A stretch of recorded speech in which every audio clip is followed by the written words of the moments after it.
Hey, good evening. Welcome to the July 9th meeting of the Hamilton Planning Board. It's about 7 o'clock. We have a number of things on our agenda. The first tonight, we will be voting to continue the discussion and special permit application for the medical marijuana facility at 654 Asbury. We have a board consideration and possible vote for 354 Highland Street to discuss a minor modification to the Canterbrook Senior Housing Special Permit. We have an A&R plan for 6 Overhead Drive. We'll be talking about our master planning, housing portion of the master plan. We'll be discussing the commercial overlay district tonight and minutes and so forth.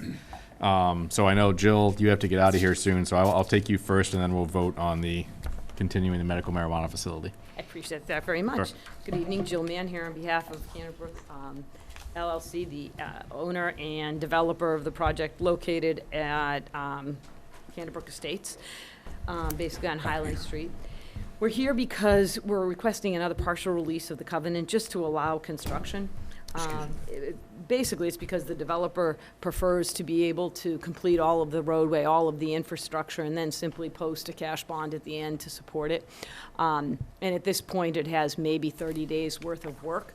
But because, you know, the fall season is quickly approaching, you wouldn't think it would be, but it is, that we're looking simply for a partial release to allow us to get our building permit, not to sell the unit. And at the point at time at which the sale would happen, then we would actually post sufficient security to do the full completion, which would be the final coat of the roadway pavement.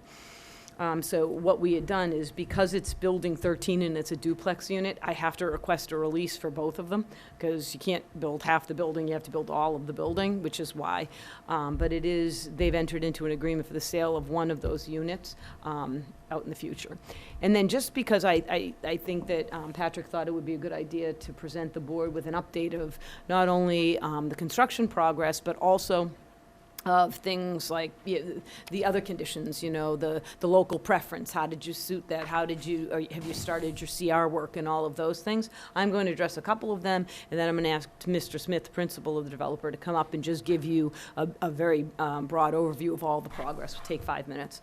With regard to the CR and dedicating that open space to the town in perpetuity, we've provided the draft. We have to just work with the department, the Executive Office of Environmental Affairs. It takes a little bit of time. They give us a final draft. We come back to the CONSCOM and to you, and then it goes back, and then we'll do it. Believe it or not, despite the fact that we only have to do that with the 10th occupancy permit, I probably will be very close to that because of how long it takes. So that is in progress. Relative to the wastewater, we do have a permit. I think we're pretty much, have you started the installation of the septic? Yeah, so Larry's gonna go through the whole thing.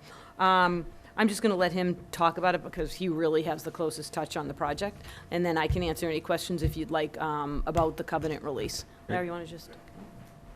Thank you.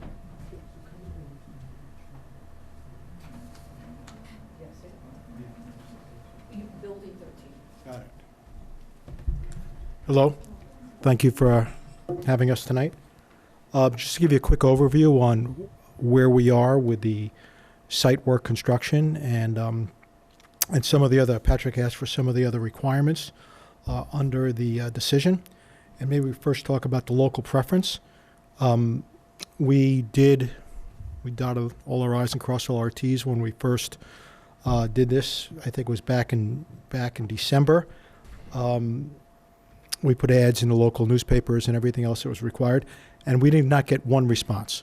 Nobody even called us for that process, when that process was done.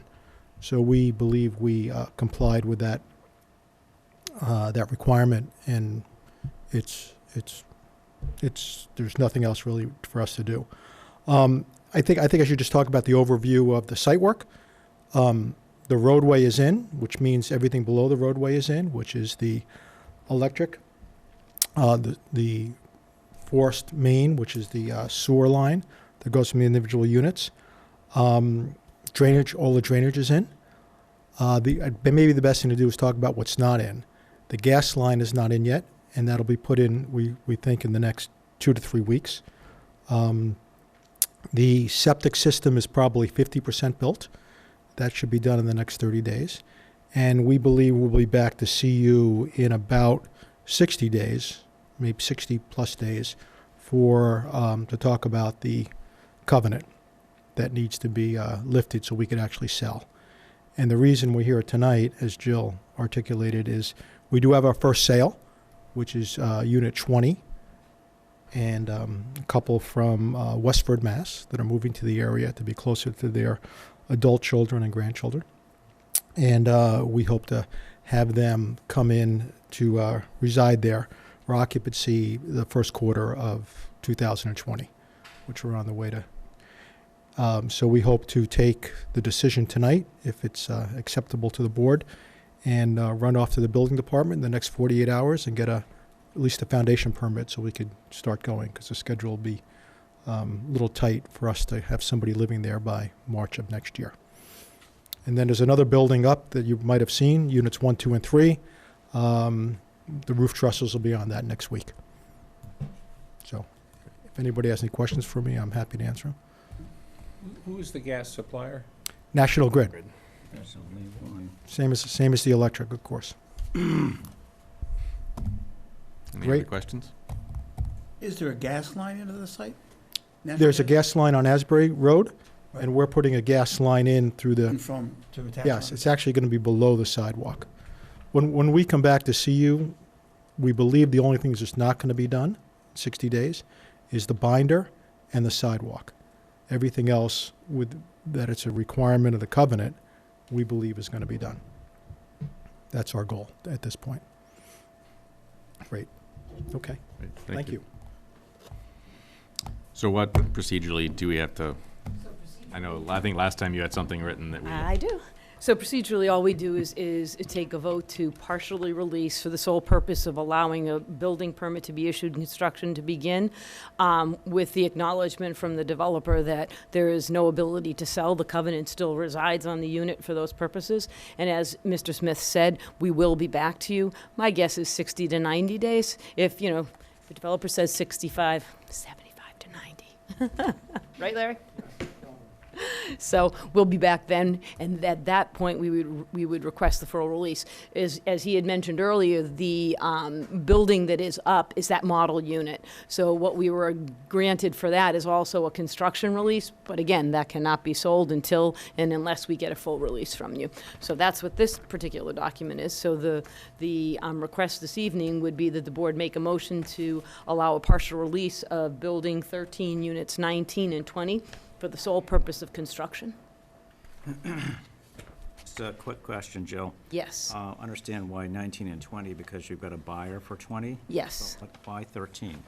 It's Building 13, so it's just that one building, so I try to just designate, that's the entire structure. But it's And within units, 13, 19 and 20. yes, And 20. yes, So it's Building thir- number 13, units 19 and 20. within Building 13, yeah. So Building 13 is a duplex containing 19 and 20, exactly. Oh, I'm looking at the numbers of, Yeah, I know, you look at it and you think it's 13, 19, and 20, I apologize, yeah. okay, got it. Anybody have any further comments on the covenant? Anybody want to make a motion? Make a motion? Second. Let's make it formally. Well, yeah, do you want to read exactly what Yeah. you want, and then we can just make a motion based on that? Sure. The board releases Building 13, Units 19 and 20 from the no permanent building restriction set forth in the covenant dated January 9th, 2019. All right, so moved? Say so moved. yeah? Second. Okay. Any more discussion? All those in favor? Aye. Aye. Opposed? Unanimous?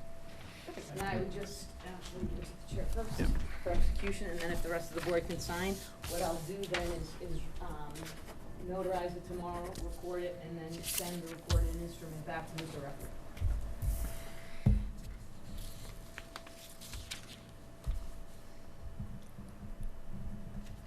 And we'll take that and go to the building department in the next few days. So you'll get it immediately, so I can send you a print from the office. I love electronic mail. Here's the pen. Good for you.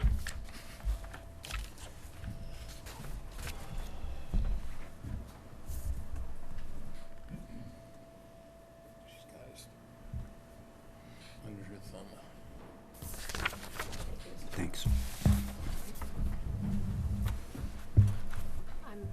Oh, you're an alternate. I'm an associate, yeah. Soon to be. I'm the pen owner. Thank you. Here's that page. Thank you very much. And thank you for taking me early in the No problem. I appreciate it very much. Thank you. Enjoy the heat. We'll see some of you very soon and some of you in a little bit. Great, thank you. Thank you. Thank you. Take care, everyone. So next up, we need to, well, Green Meadows has requested a continuance on the medical marijuana facility, again, to a later meeting, not yet picked. So we need to make a motion to continue that hearing to a later planning board date. I make a motion that we continue the medical marijuana facility site plan review at a date to be determined in the future. Second. All those in favor? Aye. Aye. Opposed? Does Unanimous? anyone know what's behind the delays and reconsiderations? Is Nothing firm. nothing firm? Okay. It's summertime, Peter. Well, no, but I think there were a lot of people that were hoping that it might be a withdrawal, so. Well, they haven't requested that yet, so. Hmm? They haven't requested that. No, I So, know they haven't. Yeah. Are they considering it? don't know. So we have an A&R plan for 6 Overhead Drive up next.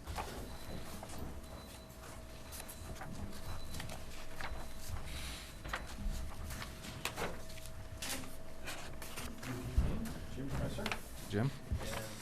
I've got some copies for you, 'cause Fancy looking stuff. some of you may not have seen this plan yet.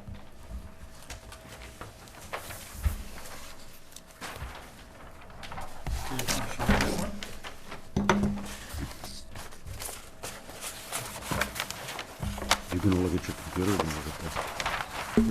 Pull it out.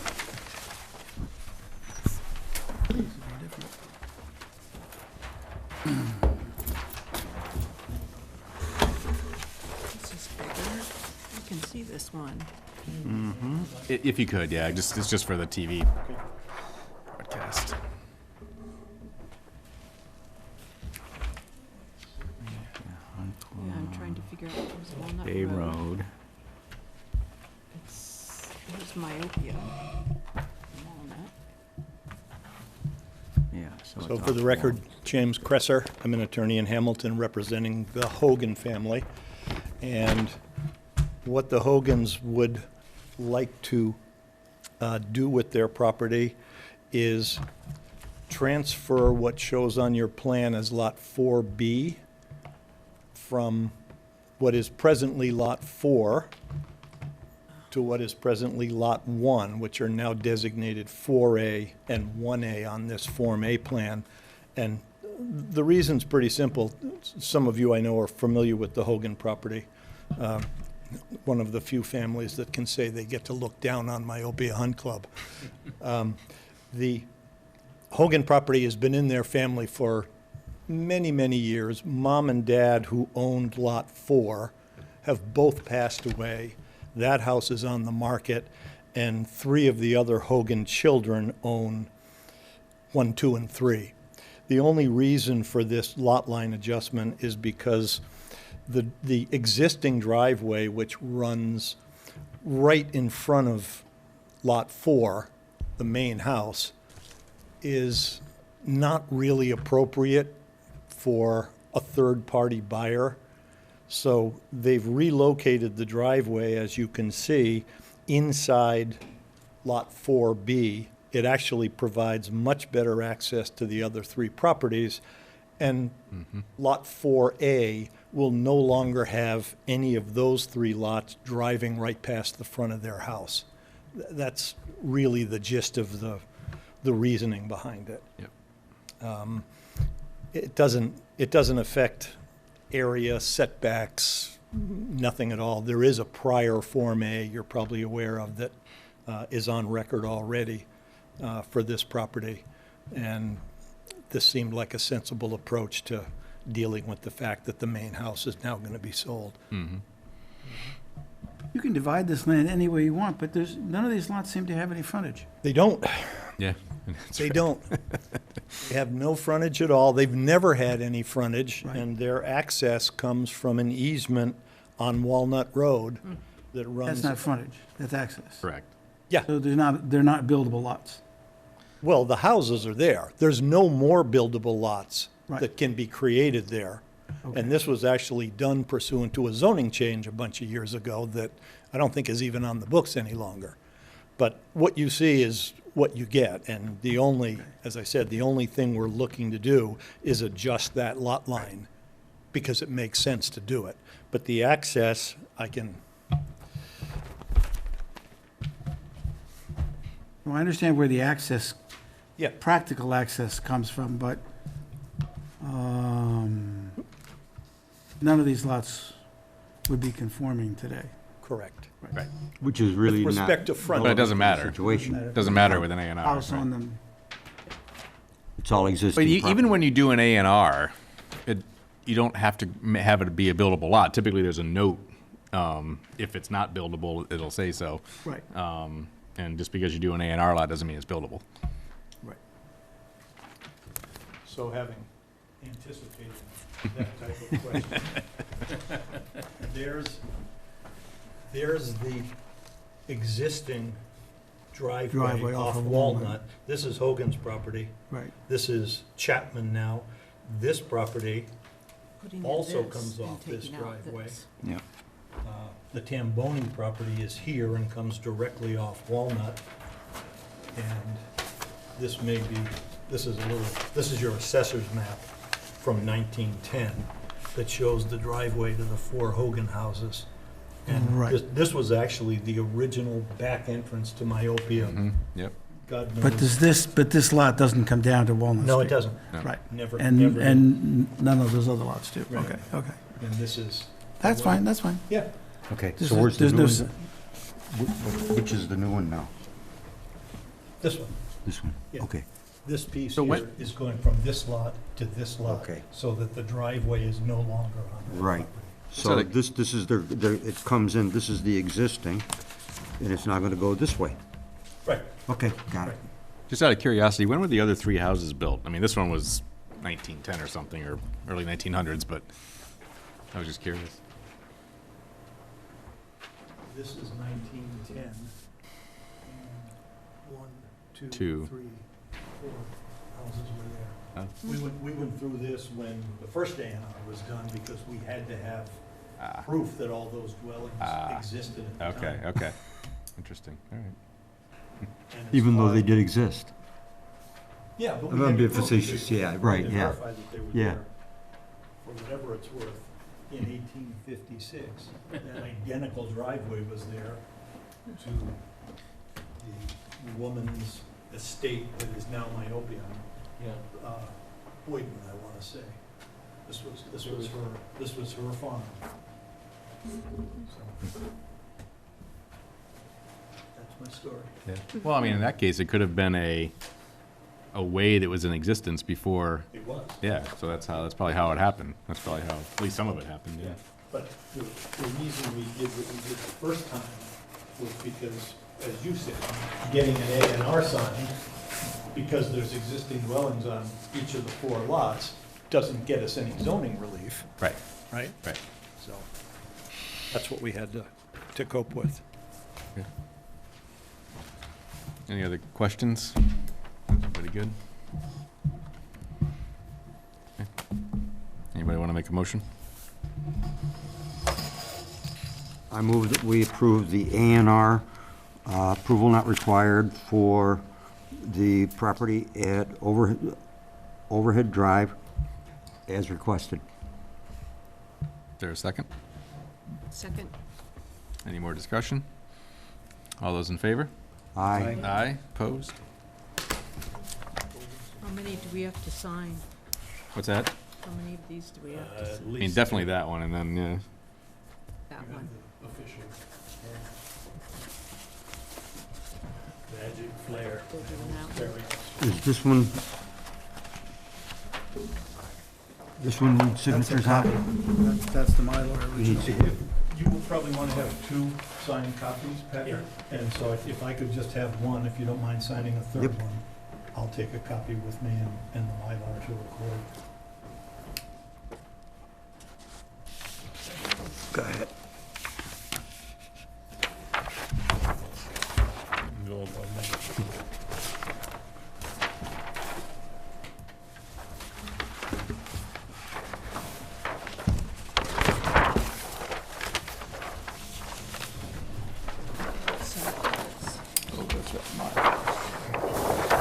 Mylar needs the official pen.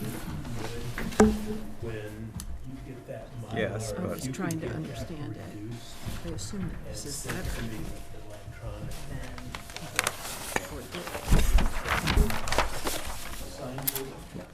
what are we looking at? I'll take it away.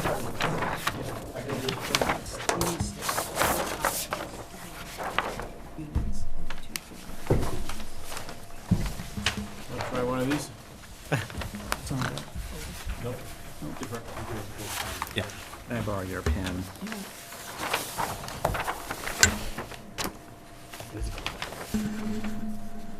What was the original name of the farm that was Myopia? I can't remember. Yeah, it was famous in our town history, and I just can't recall it. You can like see everything. Oh, yeah. Not necessary to, I just thought maybe you remembered it.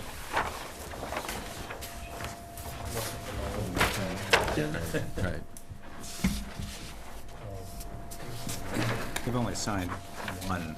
Is that okay? There's another one over here. Oh, okay. Going back for a moment to Canterbrook. Give me, that's right. Yep.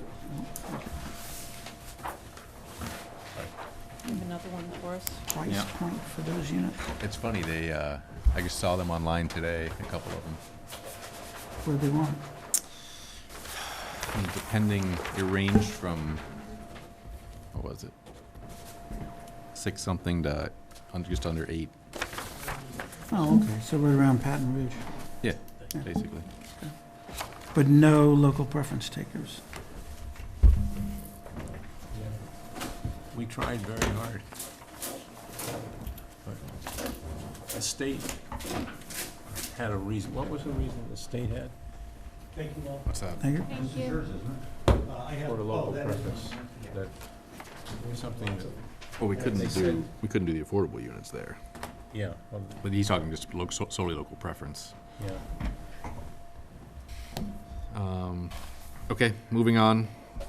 Master planning, residential master plan update.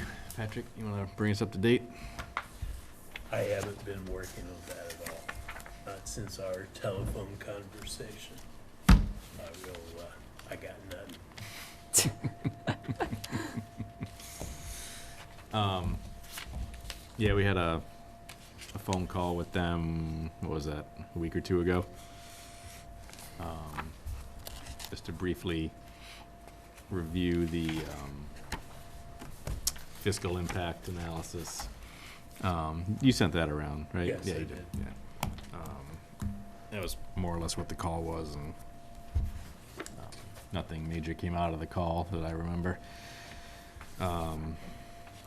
The big It- point that we continue to impress, though, is Yeah. that we really want to see some practical recommendations that allow us to move the community ahead and expanding the housing stock. Right, yeah, we basically Practical. we basically told them what we talked about in our meeting a week or a couple times ago, or maybe it was last time, about our concerns about their zoning recommendations or lack thereof, and, you know, what one we wanted to take out, what ones we thought we might want to add, and what their thoughts were on it, and, you know, using the fiscal impact analysis, using the, survey, using the public forums, you know, making sure that all that was incorporated and that it was reflected in the potential zoning updates that they, or zoning recommendations that they would be in the report. So, they said that was reasonable. and that they would do that. The other thing we talked about was scheduling a public discussion about this. And, we decided that September would be the best time to do that, because now so many people are away or will be away. So that'll give us plenty of time to finish this report and then advertise and invite the Board of Selectmen, the Finance Committee, Affordable Housing Trust, School Committee, and the general public to a presentation of the findings and a summary and the recommendations. We talked about having a joint meeting, I think, with us and Affordable Housing Trust, and, you know, to talk about the master plan and the housing production plan that our consultant is also doing. I mean, that's technically through the Affordable Housing Trust, but they kind of interrelate to one another. So we thought it might be productive to do that meeting together. I don't know if we've finalized that or if we're for sure doing that, but I know we talked about it. Yeah, we talked about the value of doing that, but we hadn't firmed that up yet. Yeah, and I'll just, I was the minority on this issue, but my only concern was that putting the two together, the Affordable Housing Trust and the Housing Master Plan, might confuse people that Yeah. we were talking about the same thing. We're talking about market rate options. And Affordable Housing Trust will be talking about affordable housing as defined by the state. Right. And that people will conflate the two, and so that was my concern. that- Yeah, and I think the public forum meeting, whatever you want to call it, that we're talking about in September would only be the housing portion of the master plan. Oh, right? okay. But I think a joint meeting with us and the AHT might make sense to talk Certainly. about the two Okay. and that, how they relate and how they don't. And So what's the difference between a joint meeting and having them invited? well, I think we're talking about, I got the impression we were talking about two meetings. One just between us and the Affordable Housing Trust, obviously it's a public meeting, but, and then a real public forum that, like we've had in the past to talk about this, that invites all the public and so forth to talk about the master plan update, the housing master plan, only the housing master plan update, not the, So, the one we're joint meeting with the Affordable Housing Trust, would that include our consultants, or would that just be between the two committees to talk about?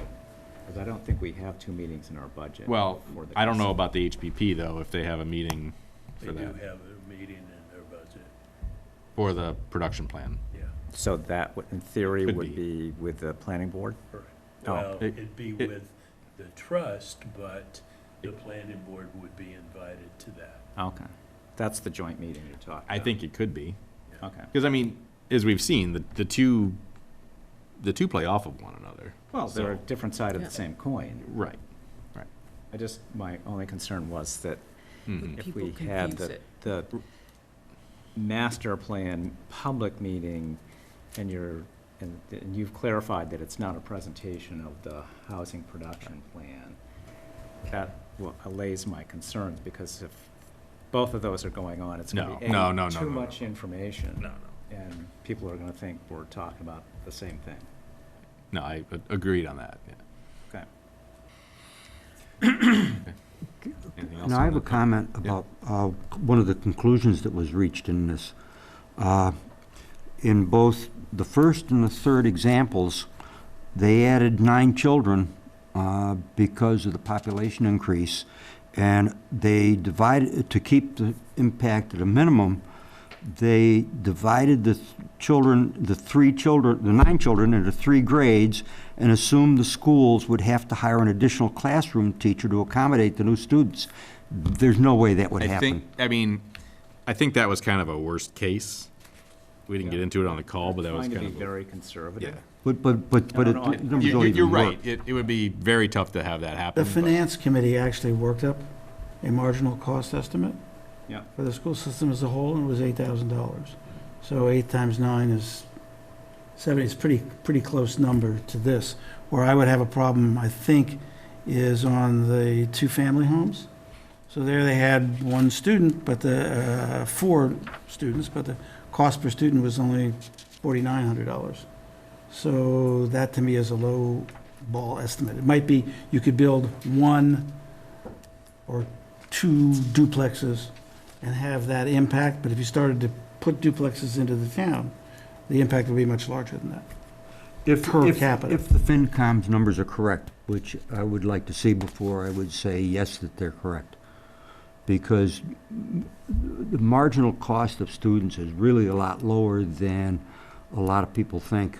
And I don't know what the FinCom's assumptions were, and even 8,000 may be pretty high. Yeah, but the average cost is 17. No, that's not the average, that's not a marginal that's cost. just- No, I know that. I'm saying that the marginal cost is less than half of the Can't even begin to average think cost. about that. And I agree with you, Richard, because the fact is, we've got a declining school population, and we Right. probably have too many teachers, Yeah, from my perspective. and we need more students to validate the need for the teachers. Unused capacity. Right. Yeah, So tremendous, yeah. I think they were trying to be very conservative in their numbers, so, and, we had a active discussion about that, and they're actually gonna go back and look at some of these financial costs in the various housing types. So this isn't a final. Yeah, I understand the need for conservancy in terms of the numbers, but the more accurate we can make them, the easier it's gonna be to sell them True. to the public. Understood. We just want to make sure that people are not thinking that somehow these are rigged to make them look really good, and Okay. ignoring the potential financial impact. So I think you're right, but I'd rather be defending it from a conservative standpoint than going, well, these are wildly inflated and not representative of Yeah. reality. So. Has the Affordable Housing Trust thought of another potential owner for the land on Bridge Street that the guy apparently didn't get the bank financing, or he withdrew anyway? I He's know. talking about Browns Hill? Yeah. That has nothing to do with the Affordable Housing Trust, though. That's the Gordon Theological Seminary's land, so It's their problem. they're the ones that will determine who they're gonna sell it to. No, but my question is someone pushing another, maybe more affordable housing units or something? Not that I'm No. aware of, Pete. Okay. It's too bad. We ought to work on that.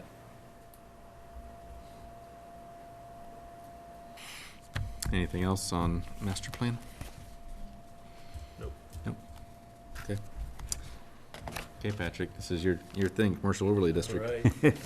I have, the last few weeks, I've been looking at the commercial overlay district. Now, this is in our packet, right? It is Yeah. in your package, however, I have made some edits. So, this one that's going around is today's version. Oh, You'll notice in your package that there are some aerial photographs that were taken and some mapping from the solar farm user, Amoresco. They flew it on the 12th of June, and you see that photograph. There's actually a lot more of the bases and reflectors up now than you see on that photograph. Probably about half of them. You also have this map. This is the overall area of the commercial overlay district. And you'll see the Manchester town line, where it meets Hamilton, where it meets Essex, And it's actually about a 52-acre area. This sizable portion along Chabaco is where the solar field is. There's another rise over here that's not going to have any solar reflectors on it. And this plan that you have is part of the permit document. Is the land to the left of the solar array, is that the capped landfill? Yes, that is capped landfill. Let us be clear. Landfills that are capped like this have a liner. These cannot be perforated. They can't accept structures. They can't be broken.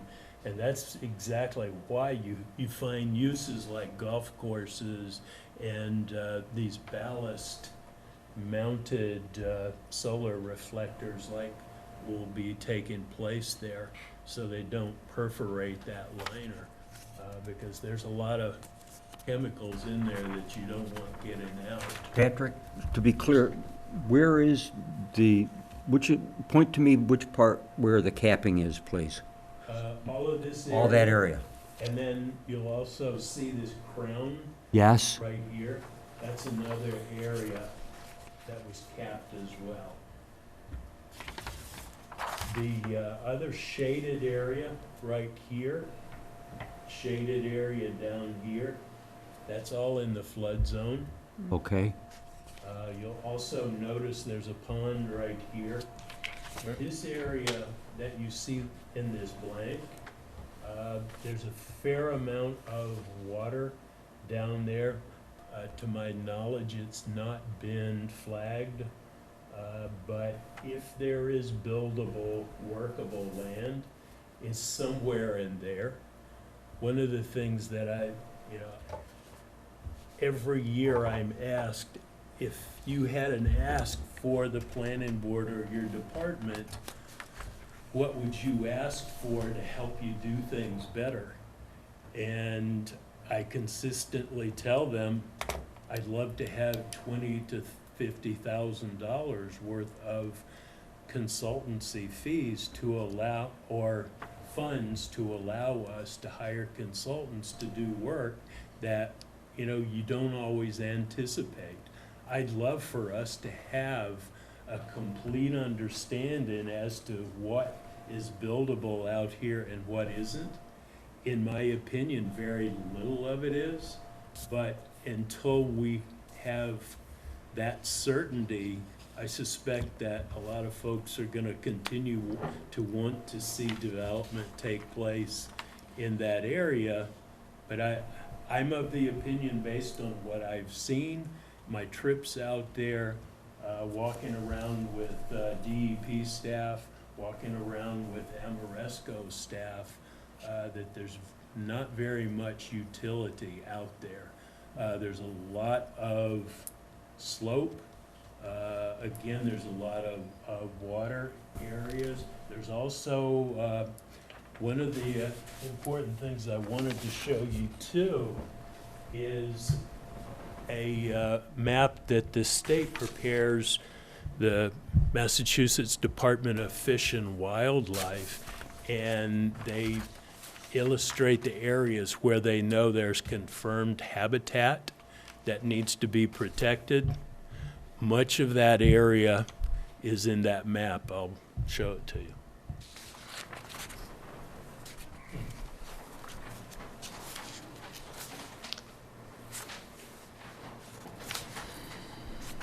And here's a larger map of the permitting plan for the solar field that'll allow you to see a little bit better what the codes and the nomenclature are for the map, and I'll send it around.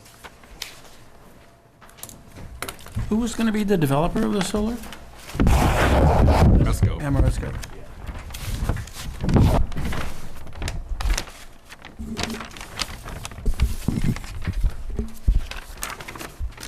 Let's see, here we have, let's see, Wenham town line, we have the Manchester town line, Essex town line.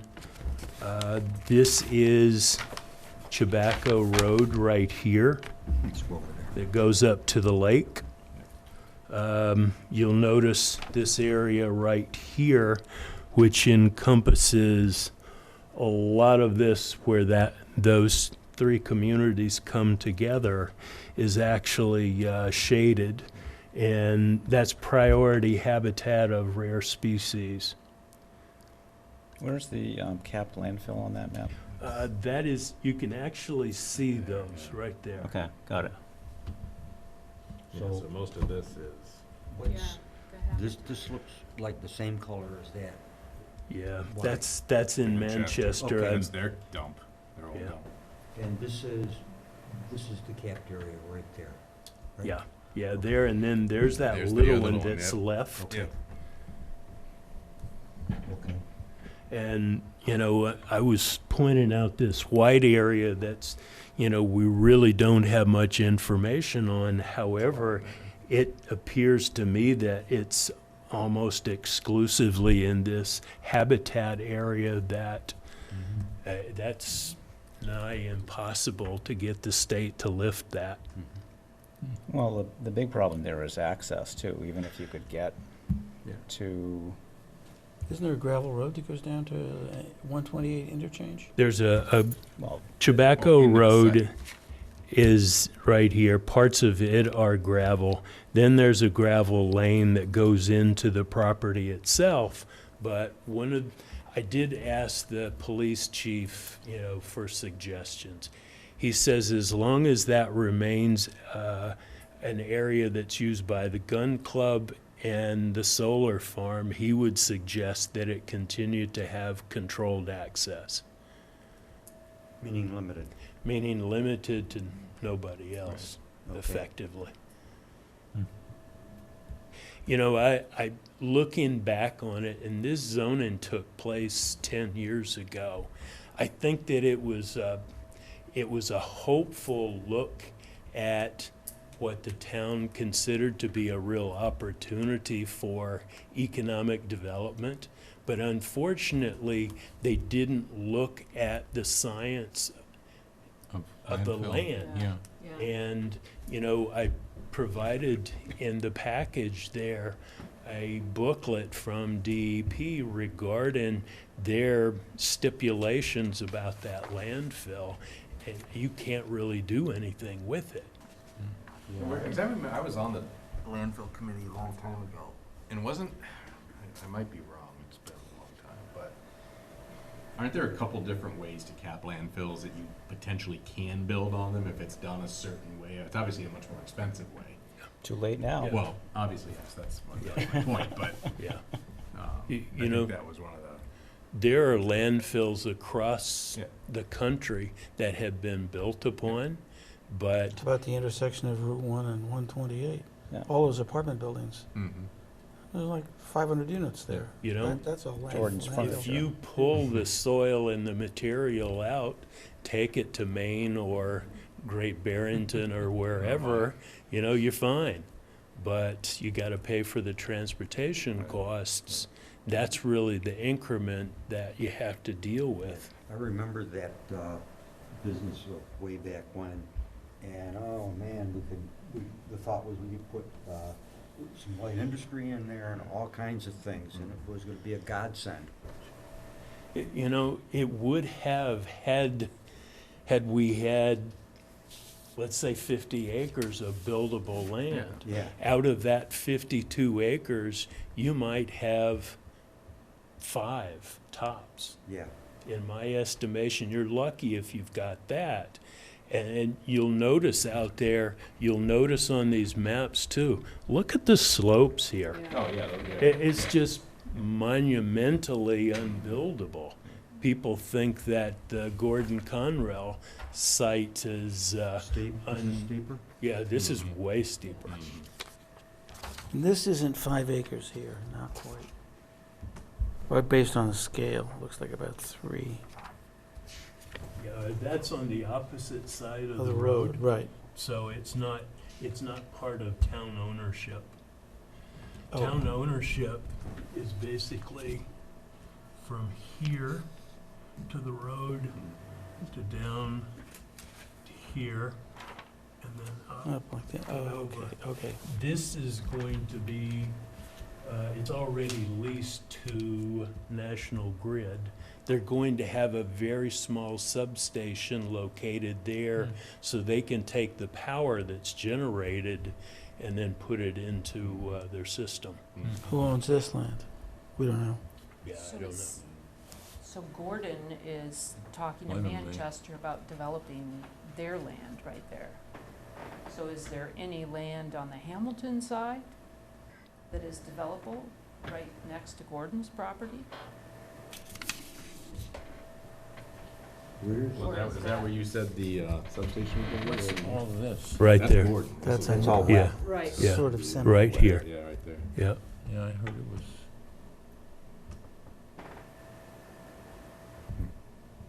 Anyway, it's problematic at best. Yeah. Yeah, I wish there were opportunity there, but I just don't see it. Okay. Good job. I know there's Proposal is a, a recycling center. there's The a, anaerobic digester, right? Yeah. a lot of interest Issues with that, too. also at the Board of Selectmen. I'll continue to try to make some refinements to this. I think on the 22nd of July, I'll be presenting this report to them as well. About opportunity costs for the rest of the land. About the limitations Plus that we have out opportunity or here. lack thereof. Well, I think it would be helpful if in your presentation, you said, this is the only area that's unknown, Right. and unless and until the Board of Selectmen are willing to appropriate, who knows what number, $25,000, $30,000, $40,000 analysis, you don't know if this is developable, So or usable at all. the part of the unknown of that land that Rick is pointing to is land that is potentially got endangered species and so on. Right, and there's also, this is a wetland line Correct. here. Right. So who Well, knows where that, Yeah, when you look at the mound right here, Oh, okay, so it's part of the And- endangered. So which way are we going? Is this, no, flip this. yeah.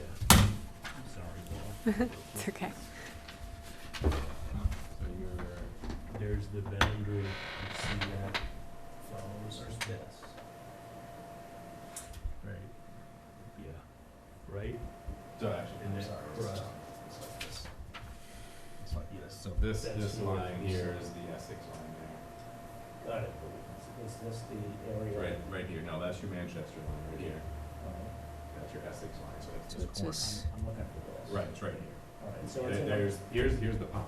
so it's a priority habitat. Yeah, most of it. Okay, so this, even though it's unknown, will likely be unbuildable. Well, yeah, Right, and, right, yeah, and yeah. like this plan, it's hard to pick out, but this is a wetlands line here. Right, they used to, they only took as far as they needed to, Yeah. so there's wetlands here, Yeah. at least. Yeah, and then So you who have the knows? access problem, even if you could get to it. Okay.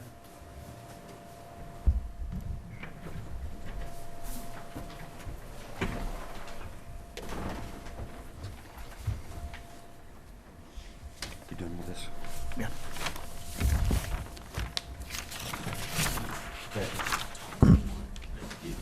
Option is not doable. So I'm going for two. Yeah. All right, moving on to meeting minutes, we've got a couple sets here. One from May 21st.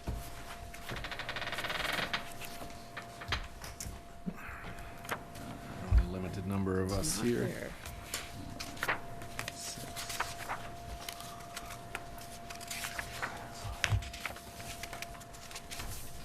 Anybody have any comments? Patrick, which one was the one that you did by hand? This one, May 21. Okay. So that's the one that I have to read. Right, you weren't here Correct. Right. I and was- Somebody, and I you. was not here either. Right, Yep. so we have to read this in Yep. order to Correct. fill our Yep. Right, the Mullen rule. Yeah. Mullen rule. Yep. I haven't read it, so. No, me either. Shall I bring you back next time? Well, we couldn't. Well, they can't vote on it, We but- can't, we Yeah, can't you vote on it can anyway. Yeah, So, right, right. but I will read it. Anybody have any issues with them?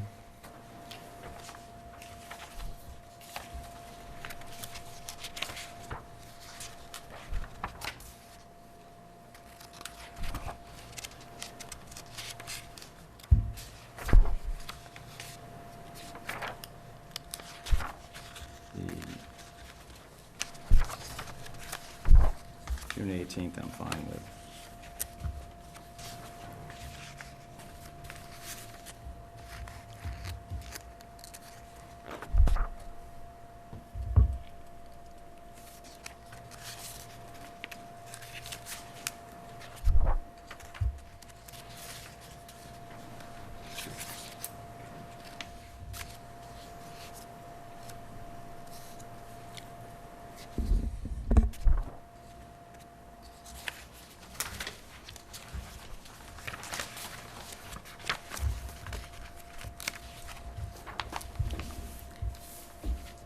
Comments? Going once? Fine with me. You're fine, yeah, I'm talking May 21. Oh, so- May 21, yeah. On May 21.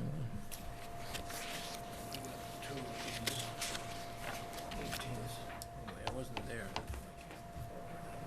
Right. Oh, you were on the 21st, you were here. You good? Yeah. Bill, good? I'll make a motion to approve the May 21st, 2019 minutes as presented. Second. All those in favor? Aye. Aye. Unanimous of those over here. June 18th.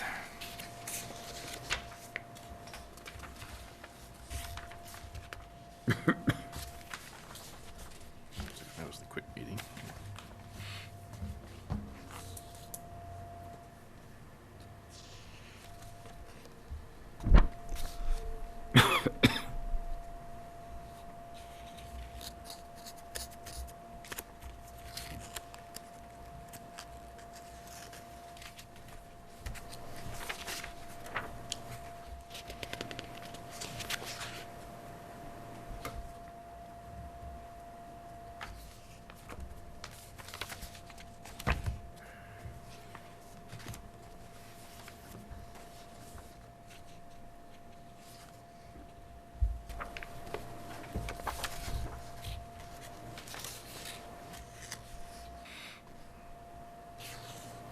I think the only change I would make on the 18th on this page 2,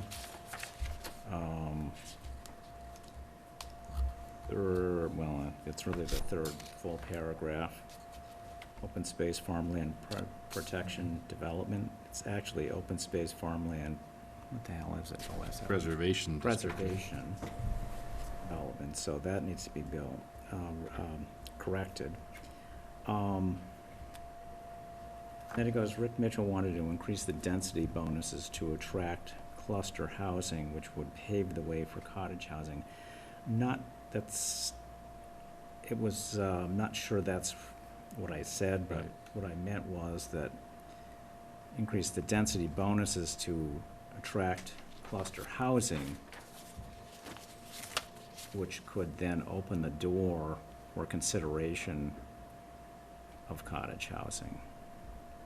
Maybe that's the same way, maybe it says that way.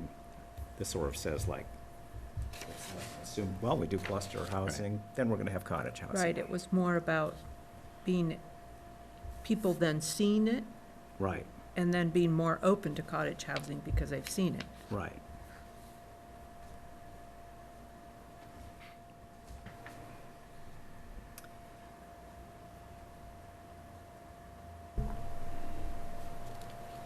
How about this? Rick Mitchell wanted to increase the density bonuses to attract cluster housing, which could potentially promote We cottage could housing. could demonstrate the viability of cottage housing.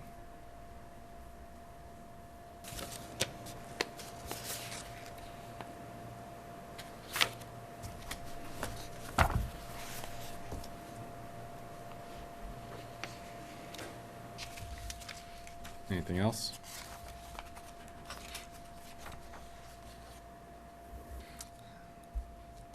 I'll make a motion to approve the June 18th, 2018 minutes as amended. Second? Any more discussion? All those in favor? Aye. Aye. Opposed? Unanimous.